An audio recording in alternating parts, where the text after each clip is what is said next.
Go. What's up, ladies and gentlemen? You are officially tuned in to MooseTV, which is filmed on a platform called Class X Sports, and I'm your host, Moose. And basically, this show is to just basically deliver good news. Yeah, we're in a situation where media has a huge influence over the younger generation. It's an opportunity to teach, inspire through exclusive interviews, exclusive content, behind the scenes content with some relationships I have that have a major influence and impact on this world. And now that I got that out of the way, for our first episode, we're, as you kind of can already tell, filming one of my really, really good friends that goes by the name Gronk. I call him Roberto Gronkowski. We've had multiple. I can't even explain the experience. Obviously, you can assume, what's went down. You see Gronk on TV, you see Gronk on social media, and he's just a lovable character. And to kind of bring it full circle, I came up to Boston. One of my best friends, Stephen Ridley, played running back for the Patriots. I'm working at Enterprise, whatever. Shout out to my boy Tim. And he sends me a text message. He's like, "Yo, there's this kid throwing a party, and my teammate's throwing a party." And I'm like, he said there's 60 girls at his house, right? And I'm like, whatever, man. 60 girls, really? He's like, there's only 10 dudes. He said he needs us to come help him out. So I'm like, all right, whatever. I get dressed, we drive over there, and first thing I see in the front yard is a bus. And I'm like, what is this bus doing out here or whatever? And I hear music, blaring from the inside. And when we open the door, literally, I see 60 girls wilding out. And mine were in Foxborough, Massachusetts, where the only thing popping is Dunkin' Donuts? Yeah, Dunkin' Donuts. And I look at Rid, I'm like, take me to this dude. Who is it? Show me where he is. And show me where he is. Show me where this dude is. Show me. Because I went to LSU and I know all about partying.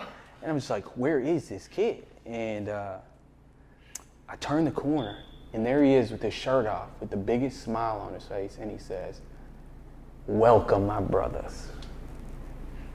And that's it. That's it. It was history after that. You can obviously assume what happened that night, but from then on, I was just like, this kid's epic. He's everything and anything, and the relationship kind of started from there. But round of applause. Thank you, Moose. What an introduction story, man. Introduction story there for the ages. People already pretty much assume the whole Gronkowski vibe. So I figured I'd add to it. That's just a little part. Yeah, 100%. But man, look, let's kind of kick the conversation off to how you're feeling, bro. How are you right now? I'm feeling good, man. We're in the middle of camp. It's going well. Everything just comes together. You just gotta be patient. Keep on grinding. Keep on working. And everything comes together. The team comes together. You come together as what type of player you want to be, how you are going through camp, just getting through the bumps and bruises, getting through the soreness, so you're ready to go all season. So it's a grind, but it's going well. So, kind of once again to bring this back full circle. Last February, I think it's January, I get a text from my brother, and he's like, "Did you hear about Gronk?" I'm like, "What are you talking about? Did he, what do you make the news doing this time?" You know what I mean? But he says he's having season-ending back surgery, and I'm like, it was like late November. Oh, that wasn't February. February was like, that's Super Bowl time, huh? Yeah, look, Super Bowl time. Look, we're raw here. We're just going off the top of the dome. But he texted me, and I shoot you a text, and you're like, "I'm going into surgery." And what was that? How many surgeries was that? It's around 8, I think. 8 or 9, I don't know.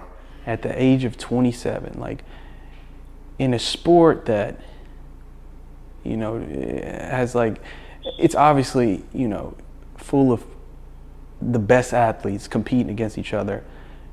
basically trying to destroy each other to defeat each other. Like, what's your mentality at that point on your 8th surgery going into, potentially, well, obviously the... First off, my mentality is to feel better, to get rid of that pain. That's first off. 100%. You gotta get rid of that pain first, man. 100%. And right after that surgery, you're pain free. So that's the first step. You want to get pain free. That's the biggest step, actually. That's the biggest step to take. The first step, the hugest step. And once you get pain free, which happened right after surgery, you start from zero again. You start from the bottom. You just keep working your way up week from week. Was there ever like a moment where you're like, dude, I can't keep doing this? Not yet. Possibly. Still young. But still young. Still going strong. And if I'm pain free, I mean, I like working. I like keep going up to the next levels, and just keep loving the grind. 100%. Like, obviously, like in your position, like when someone's throwing you a check for a couple millions of dollars, like, you hear the average fan when they see these CTE reports and stuff like that, they're like, I never could play football. And you see all these injuries and stuff like that. But when you're actually in the position, like, is that something that ever crosses your mind after all the injuries, or, after all the reports, after all the negativity you hear, like, from people saying, this could be Gronk's last, game, this could be career ending and stuff like that. Does that ever take a toll on you? I mean, you really just try to block all that noise out. Yeah.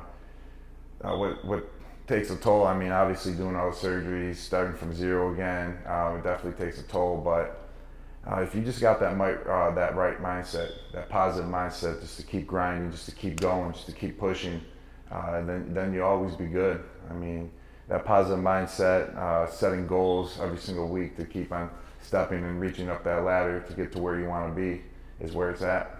And like, people don't realize it's a 24-hour job. And another situation, I came, like, we had that Kendrick Lamar concert, right? Yep. So I come down to Gronk's house early, and I keep calling him, he's not, whatever. So I go through the back door. This kid it's like Never Never Land in his backyard. He's got a pool, ridiculous field, basketball course, whatever, anything, Gotta keep the activities going. He is running.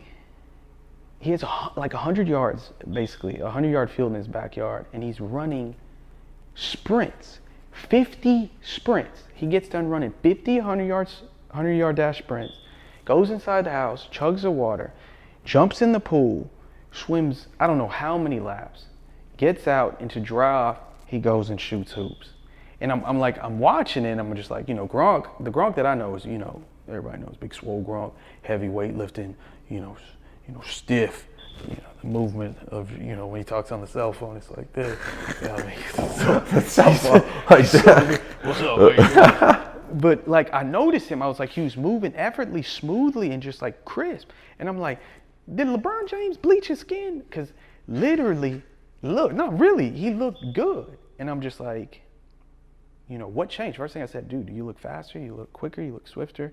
You look great. And he tells me, this is not a plug or nothing. It's TB12, the TB12 system with Alex, yep, if I'm correct. So basically kind of hint on where you were at this season. Do you feel like you're the best you've ever been? And kind of hint on your regiments that you... I'm just feeling good. You just want to feel good. It's hard to always say when the best you're ever feeling. I mean, whenever you're just feeling good is the best when you're feeling. You just always want to feel good. You don't want to feel down. You don't want to have all that soreness. You don't want to be affected by any injury. You just want to keep on grinding. In order to do that, you got to get rid of all that. If you got pain somewhere, if you got a little injury somewhere, you want to get rid of that just so you can keep on taking it to the next level. So I'm feeling good right now. You guys got to keep sticking to a regimen. You got to keep the heavy lifting in here. Yes, I mean the heavy lifting. I mean, it keeps you swole for sure, but it's not really no football movements out there or anything. So I mean, I'm feeling good. I want to stay loose. I want to be flexible out there, out in the field. I just want to be able to run fast. I want to be able to bend. And just doing that, I mean, doing different type of workouts, doing different stretches, doing some core workouts that help with all that, definitely takes you to the next level.